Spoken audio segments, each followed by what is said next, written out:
ನಂಬೋಕೆ ಆಗಲ್ಲ ಗುರು. ಒಂದು ವಿಮಾನ ಪರ್ವತಕ್ಕೆ ಗುದ್ದಿ ಚೂರು ಚೂರಾದರೆ ಅಲ್ಲಿಂದ ಯಾರಾದರೂ ಬದುಕುಳಿಯೋಕ್ಕೆ ಸಾಧ್ಯನಾ? ಅದು ಕೂಡ 72 ದಿನಗಳ ನರಕಯಾತನೆ ನಂತರ.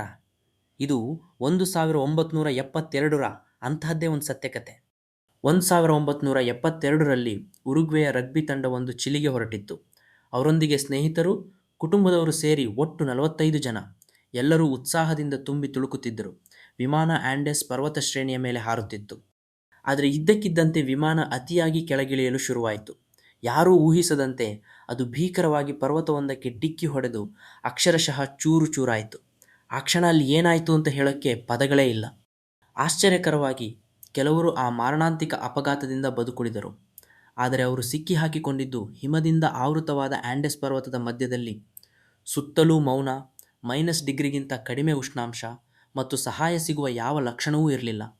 ಮತ್ತು ನೀವು ಜವಾರಿ ಆತ್ಮ ಅನ್ನು ಮೊದಲ ಬಾರಿ ನೋಡುತ್ತಿದ್ದರೆ, ನಿಜ ಜೀವನದ ರೋಚಕ ಕಥೆಗಳು ನಿಮಗೆ ಇಷ್ಟವಾದರೆ ಈಗಲೇ ಸಬ್ಸ್ಕ್ರೈಬ್ ಮಾಡಿ. ಪ್ರತಿದಿನ ಒಂದು ಹೊಸ ವಿಡಿಯೋ. ದಿನಗಳು ವಾರಗಳಾದವು. ಆಹಾರವೇ ಇಲ್ಲ. ದೇಹ ತಣ್ಣಗಾಗುತ್ತಾ ಸಾಯುವ ಭೀತಿ. ಬದುಕುಳಿಯಲು ಅವರಿಗೆ ಒಂದು ಭಯಾನಕ ನಿರ್ಧಾರ ತೆಗೆದುಕೊಳ್ಳಲೇಬೇಕಿತ್ತು. ಅದು ಬದುಕಿನ ಅತ್ಯಂತ ಕಠಿಣ ಕ್ಷಣವಾಗಿತ್ತು. ಆದರೆ ಅವರು ಜೀವಂತವಾಗಿ ಉಳಿಯಲು ಆ ನಿರ್ಧಾರ ಮಾಡಿದರು. 72 ದಿನಗಳ ನಂತರವೂ ಹೊರಗಿನಿಂದ ಯಾವುದೇ ಸಹಾಯ ಬರಲಿಲ್ಲ. ಆಗ ಫರ್ನಾಂಡೋ ಪ್ಯಾರಾಡೋ ಮತ್ತು ರಾಬರ್ಟೋ ಕನೆಸ್ಸಾ ಎಂಬ ಇಬ್ಬರು ಯುವಕರು ಒಂದು ಅಸಾಧ್ಯ ನಿರ್ಧಾರ ಮಾಡಿದರು. ಸಹಾಯ ತರಲು ಪರ್ವತವನ್ನು ದಾಟಿ ನಡೆಯಲು ಹೊರಟರು.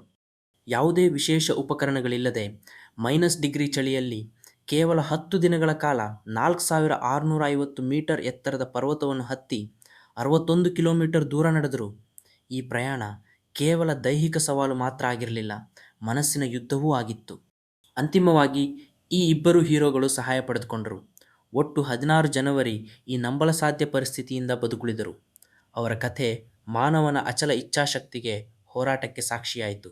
ಯಾವುದೇ ಸಂಕಷ್ಟ ಬಂದಾಗ ಈ 16 ಜನವರಿಯರ ಕಥೆ ನೆನಪಿಸಿಕೊಳ್ಳಿ. ಬದುಕುಳಿಯುವ ಅವರ ಛಲವೇ ಅಸಲಾದ ಸ್ಫೂರ್ತಿ. ಈ ಕಥೆ ನಿಮ್ಮ ಸ್ನೇಹಿತರೊಂದಿಗೆ ಹಂಚಿಕೊಳ್ಳಿ, ಅವರಿಗೂ ಸ್ಫೂರ್ತಿ ಸಿಗಲಿ.